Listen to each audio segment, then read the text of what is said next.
Halo bosku, assalamualaikum warahmatullahi wabarakatuh. Dan jumpa lagi sama saya Samudin di Karisma Channel tentunya. Nah oke bos semuanya, hari ini daripada kita pusing bikin harga komponen naik, entah memori, SSD, VGA hingga dunia perlaptopan, mendingan kita ngebahas dunia permonitoran yang lagi harganya turun terus diskonnya lagi besar-besarnya. Here we go, monitor gaming dari LG tipe Ultra Gear 27G640AP yang harganya di bawah di angka 4 jutaan rupiah. Nah, monitor ini spesial bro, karena dia itu punya high lag yang bisa kalian nikmati, fiturnya itu mewah dibandingkan komputer lain. Fitur utamanya, monitor ini dia punya ukuran 27 in. Ukurannya nggak terlalu gede, nggak terlalu kecil, jadi dipakai itu nyaman. Terus yang kedua, panelnya IPS, resolusinya 2,5K dengan akurasi 95% DCI-P3. Jadi kalau kita pakai ini fleksibel untuk berbagai kebutuhan, nggak cuma untuk main game aja. Kemudian untuk refreshnya ini juga tinggi di angka 300 Hz dan respon timenya di angka 1 millisecond.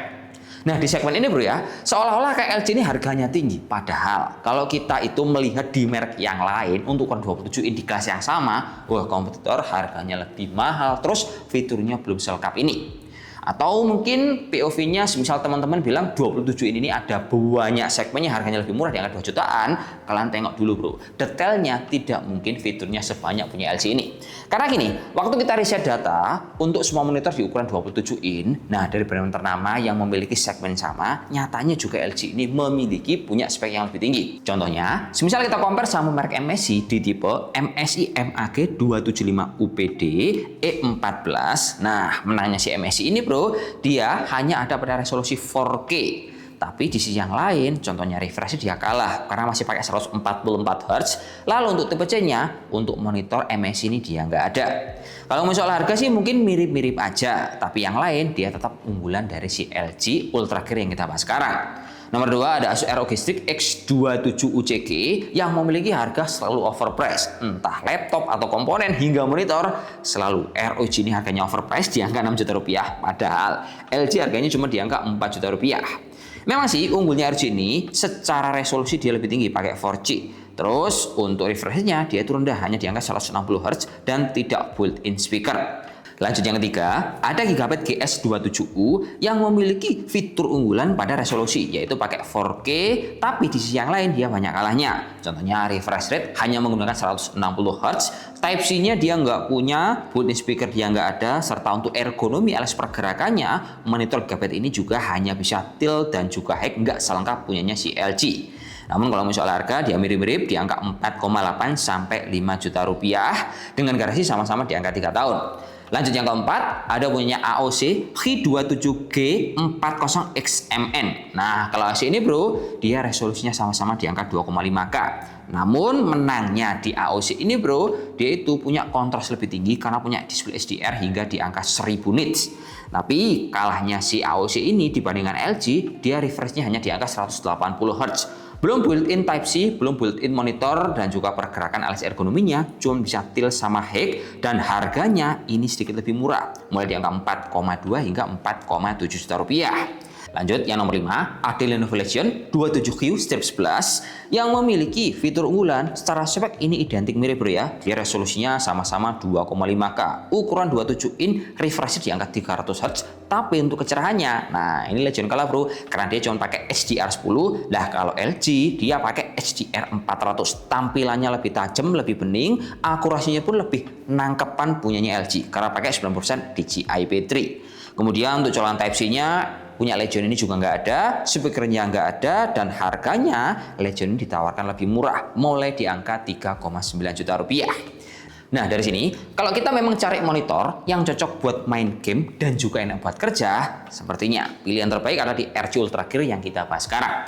So gini bro ya, pengalaman saya pas nyobain monitor ini, wah dia itu nyaman. Selain ukurannya proper, nggak terlalu gede, nggak terlalu kecil, di ukuran 27 in. Terus monitor ini dia itu juga bisa fleksibel sekali untuk pergerakan alias ergonominya.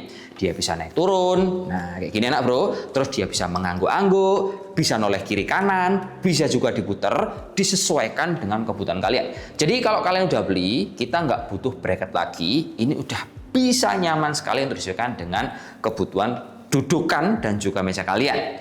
Terus monitor ini juga memiliki beberapa kelengkapan kalau teman-teman beli. Nanti paket pembeliannya selain dapat monitor, teman-teman dapat charger, dapat manual buku, sama dapat 2 buah kabel. Kabel itu satu HDMI, yang satu pakai DisplayPort. Selanjutnya untuk layarnya, monitor ini dia pakai ukuran 27 inch. Panel IPS, resolusi QHD di angka 2560 x 1440, dan aspek rasio monitor ini di angka 16:9. Untuk tampilan rentang warnanya alias akurasinya, dia udah punya DCI-P3 di angka 95%. Dan waktu kita tes, akurasinya juga mendekati di angka sRGB 99%. Adobe RGB di angka 87%, dan DCI-P3-nya di angka 89%. Untuk refresh-nya dia tinggi banget bro ya, di angka 300 Hz, respon time-nya di angka 1 millisecond, dan fitur ini akan bakal kepake banget untuk kebutuhan ngegame kalian. Lalu untuk fitur yang lain seperti HDR 400 dan juga NVIDIA G-Sync ataupun NVIDIA FreeSync, ini akan mempermudah teman-teman untuk kebutuhan selain game. Untuk ngedesain ini juga cakep bro ya, karena warnanya lebih tajam, akurat, terus pencahayaannya juga tidak terlalu redup. Nah dari sini pengalaman saya pas nyobain monitor untuk kebutuhan produktif, dia itu sangat nyaman sekali. Karena saya itu terbiasanya kalau untuk kebutuhan sehari-hari saya menggunakan ukuran monitor 24 in. Nah begitu kita geser ke ukuran yang 27 in, waduh rasanya lega banget, ditambah lagi resolusinya di angka 2,5K. Semisal saya gunakan untuk multitasking alias pakai 2 window berbarengan, ukurannya masih gede bro. Terus gambarnya itu lebih halus, lebih tajam. Ini akan mempermudah saya untuk mengamati data. Selanjutnya, semisal kita pakai monitor ini untuk kebutuhan bermain game, wah nyaman pak. Terutama kalau teman-teman main gamenya itu FPS, ya entah itu Valorant, CSGO dan lain-lain. Karena ini dia punya refresh di angka 300 Hz, jadi responnya itu benar-benar enak, gambarnya jernih, tidak ada screen tearing ataupun patah-patah sama sekali. Sebab monitor ini juga sudah dikasih NVIDIA G-Sync dan juga AMD FreeSync.